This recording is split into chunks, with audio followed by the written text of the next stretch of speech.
بصرہ کی ایک عورت تھی ناظرین جس کا نام شہوانہ تھا.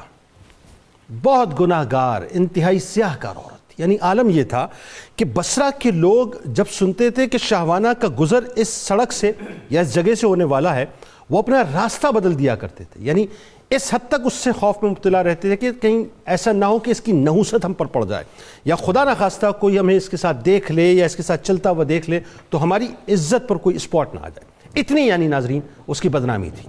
پورا شہر جو ہے اس کی بدنامی کے چرچے کرتا تھا. اب عالم یہ ہوا ناظرین، اب آپ کے ذہن میں آ گیا کہ شہوانہ کون ہے، اور آپ یہ بھی سمجھ گئے کہ شہوانہ کی کتنی بدنامی تھی اور کتنا اس حوالے سے اس کا چرچا تھا. بہرحال ہوا یہ ناظرین، جب رب اپنی رحمتوں میں سمیٹنا چاہتا ہے نا کسی کو، دامن رحمت میں سمیٹنا چاہتا ہے، تو پھر اس کے بہانے بنتے ہیں.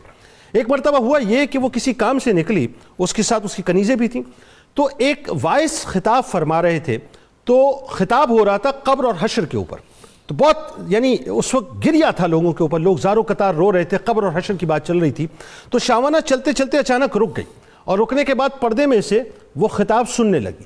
عالم یہ ہوا کہ خطاب سنتی جاتی تھی اور اس کے آنسو بہتے چلے جاتے تھے. خطاب سنتی جاتی تھی، آنسو بہتے چلے جاتے تھے. جب خطاب ختم ہو گیا تو اس نے خواہش ظاہر کی کہ میں جو خطاب فرما رہے تھے ان سے بات کرنا چاہتی ہوں. بہرحال وہ پردے میں تشریف لائے. اب سوال جواب شروع ہوئے. شہوانہ نے پہلا سوال یہ کیا کہ کیا میری توبہ قبول ہو سکتی ہے؟ انہوں نے جواب یہ دیا کہ بالکل ہو سکتی ہے. پھر شہوانہ نے کہا کہ میں بہت گناہ گار ہوں. جواب آیا کتنی ہی گناہ گار ہو تیری توبہ قبول ہو سکتی ہے. پھر اس نے عرض کیا کہ میں بہت زیادہ گناہ گار ہوں. انہوں نے فرمایا کہ تو کتنی ہی گناہ گار ہو تیری توبہ قبول ہو سکتی ہے. اس نے کہا کہ میرے گناہ زمین سے لے کر آسمان تک ہے. جواب آیا کہ تیرے گناہ زمین سے آسمان تک کیوں نہ ہو، تیری توبہ قبول ہو سکتی ہے. اس نے پھر جھنجھلا کے کہا کہ میں بہت زیادہ گناہ گار ہوں، یعنی آپ سمجھ نہیں سکتے کہ میں نے اتنے گناہ کیے. آپ نے فرمایا، اب جواب میں بات آئی کہ اگر تو بصرے کی شہوانہ کیوں نہ ہو تب بھی اللہ تعالیٰ تیری توبہ کو قبول کرے گا. اس نے عرض کیا کہ میں بصرے کی شہوانہ ہی ہوں.